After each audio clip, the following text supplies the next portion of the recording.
Hello mga kadiskarte, isa na namang luto ng malunggay na pwede pala at napakasarap. Pwedeng ulam or pangpulutan. Napaka-crispy nito mga Mars. Paki-follow din ang ating Facebook page for more madiskarte recipes. Isang pirasong medium size na karot, binalatan at hinugasan ko na hiwain ng maninipis. Ganito dapat ang itsura niya. 2 pirasong small size na kamote, binalatan ko at hinugasan ko na rin. Ganon din ang gagawin, hiwain ng maninipis, ganito dapat kaninipis. 1 pirasong small size na kalabasa, binalatan, tinanggal ko na din ang buto. Hiwain din ng maninipis. Kapag may chopper ka na ganito, mas mapapadali talaga ang trabaho mo. Ganito dapat siya kaninipis.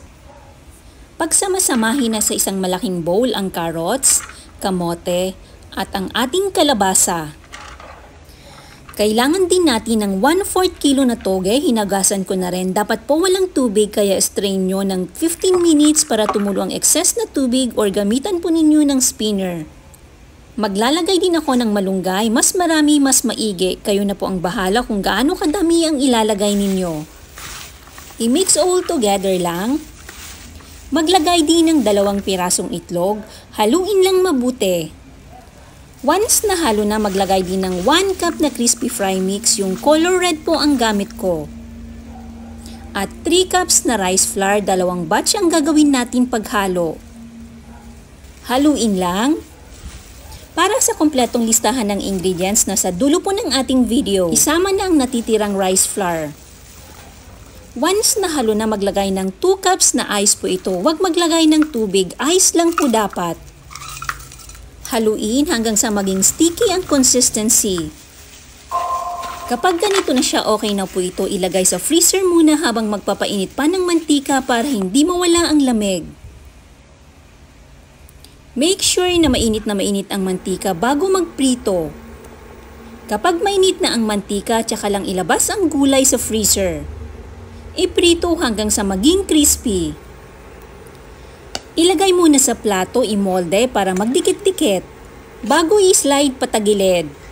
Shout out kay Ma'am Fejan Tokan from Iloilo City, Ma'am Nida Sanan from GMA Cavite, Ma'am Lani Bautista from Tanggalan, Aklan. Ibalik sa freezer ang natitira para hindi mawala ang lamig habang niluluto natin ang ating first batch. Bali-balik ta rin para maganda at pantay ang pagkaluto. Shout out kay Sir Brian Del Rosario from Bicol. Kapag crispy na, tanggalin na sa kawali. Depende ang cooking time sa kapal, dami at lakas ng apoy ninyo. Yung sausawan po ilalagay ko sa dulo ng video ang kumpletong listahan ng ingredients. Pag halu-haluin nyo lang siya, no need to cook ang dipping sauce.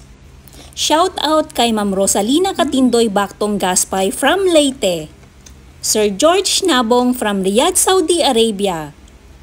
Ma'am Mercedes Enderle from San Antonio, Texas. Sir Raymond Lawrence from Parañaque City. Ma'am Charito Miguel Batcher from Switzerland. Maraming salamat po sa panunood. Hanggang sa muli na pagbahagi ng madiskarte recipes.